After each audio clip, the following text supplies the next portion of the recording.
So we're absolutely thrilled to hear from University of Galway, and Elaine Wallace is going to present. You're welcome, Elaine. Today are our MSc marketing programme modules, particularly a module on services marketing. I'm going to outline the challenges that face our students, how I implement UDL in that module. In particular, it's got a 40% continuous assessment, 60% exam structure, the impact for learners and the contribution to the wider recognition of UDL, and also my future plans. So this is my wonderful class. This was taken in March 2020, actually 2 days before we locked down due to COVID. So you can get a nice sense of the class. Now, we didn't have everybody here at the time due to, I suppose, worries related to COVID. We normally have about 90 in the class. And I'm joined here by my colleague, Lorraine McElrath, and also Eamon Sharkey, who was from Goal International. And he was working on an applied assignment with us as well. So it's just to give you a sense of the class. Context, I suppose, in terms of challenges that are facing students, we have a lot of international students from all over the world, which is wonderful, and they bring great insights. But at the same time, it can be challenging for themselves in terms of levels of English, for instance, and also their levels of prior learning. Some have studied marketing before, some have not, some have worked in industry, some have not, some are more, they're older than others. And so there's a great variation in the class, which brings insights, but also challenges. Lots of cultural norms in terms of students wishing to ask questions, other students maybe being more reticent about asking questions, not confident about their English, but also understanding what a deadline, how strict that might be, so on. And of course, we had the challenges associated with COVID in relation to access, students working off campus, sharing rooms with family members who are doing leave inserts and trying to manage their studies and so on, and then trying to get everybody back, get everybody engaged. And of course, personal challenges, as you have in any class, where students struggle with problems related to their health, physical or mental health, or issues around learning challenges as well. So how I implemented UDL within this group, excuse me. First of all, in terms of multiple means of representation, recognizing the strengths and weaknesses, and that students really differ widely in terms of their understanding and perception. We use the virtual learning environment Blackboard, so students could interact remotely using the Blackboard app on their phone or on their laptop. And so I organised everything week by week, so they could go in, find everything about a module, topic under that particular week. I actually call them topics rather than learning outcomes for that semester, so that they could actually find what they were looking for.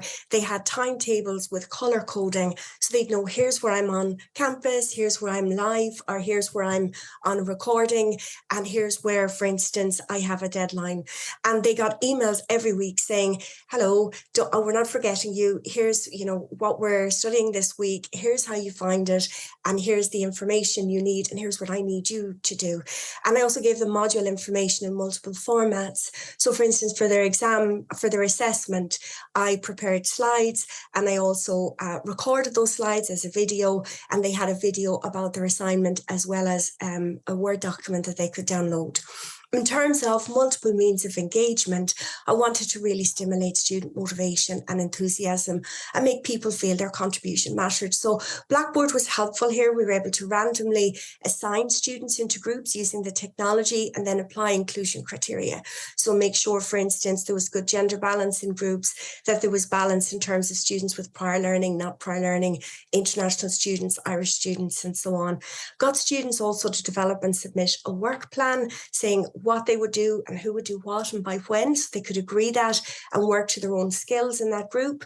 And then I set up collaborative sites on Blackboard, which were private to those groups, so I could also meet them and give them formative feedback within that space, so that they didn't have to have feedback in front of other people. They could have it privately and chat to me about any challenges in the group as well.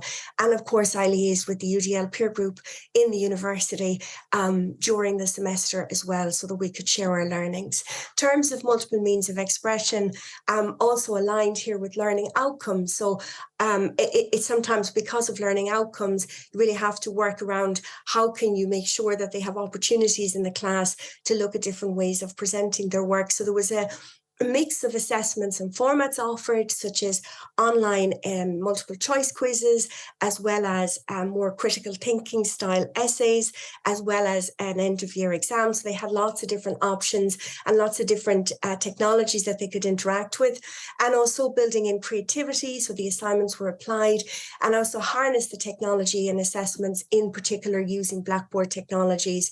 And again, they had discussion forums where they could work together on their assessments. They had private space for groups.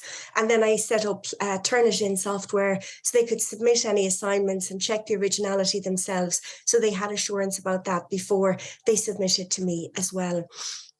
Just an example of the reorganization of Blackboards. They had every week, they had each of their topics. And then when you went in, you had your video, you had your lecture slides, you had your PowerPoint, but then also you had a little instruction so that if you came back to that in 3 weeks' time, you still had access to all of that. And also the color-coded example of the timetable so that people knew where to access everything and when and how they could access materials that they needed week by week. And also just an example of the assignment guidelines. So of course, these were on Word documents, so checking accessibility scores to make sure that they were legible and clear for everybody, but also they could look at the same assignment guidelines as a video as well if they wished.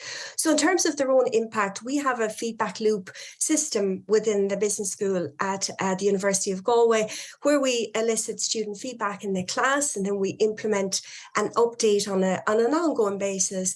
But then also we have end of semester feedback, and we implement changes in response to that. So, some changes are informing the following year. So all of the time we're continuously progressing, and the students were updated about all of the changes that were planned for the module as we worked through, and they had a direct input to that as well. So we had 17 groups in the class, and all of them submitted work plans. 11 of the groups submitted requested formative feedback. And then I also conducted a class survey, and 95% of the students had watched the videos. They liked them, as well as the reading the assignment guidelines. They felt that having a work plan helped. All of the work was submitted on time, and we had 100% retention, which wouldn't be unusual, but given that also we were in a year of COVID and lockdown, and people were more cut away from each other than normal, that was really good. And also our average mark increased by 5%, and we had positive feedback in an anonymous survey. So for instance, a student said, as someone who is new to marketing, I'm finding I'm kind of searching in the dark when it comes to some of the tasks I need to carry out. Having a feedback session acted as a safety blanket, which I really appreciated. The students also said, I think the video guideline is great. English is not my first language, so I can review the video repeatedly in order to understand the assignment requirements. Another student said, very informative, provided a personal explanation of what was required. Assignment guidelines are not vague or confusing, which is a huge help. So in terms of the contribution to the wider implementation of UDL, I am building UDL into all of my modules. I teach 5 modules each year, and I'm building principles of UDL across those modules. I'm also an advocate of UDL in my discipline, in the marketing discipline, and I have spoken about in discipline meetings. I'm also a member of the UDL community in the university, and I'm doing a seminar for the new UDL cohort. And I also adopt UDL in research-led teaching. So I believe that the learnings can apply to all my modules and cohorts. And I'm looking at revising learning and assessment outcomes to support multiple means of action and expression, giving students more choice in groupings and assignments, rolling out UDL into other modules, including the MBA. And I'm also a programme board member for a programme in another school in the university. And again, I'm introducing principles of UDL there so that it extends understanding of UDL, and bringing in additional technologies also to support UDL, mainly through Blackboard, but also looking at the moment, for instance, at podcasts, and also building new research, looking at UDL as well. So again, many thanks. I'm very grateful for the opportunity to present, and wonderful to hear all the brilliant examples of UDL today. Thank you very much.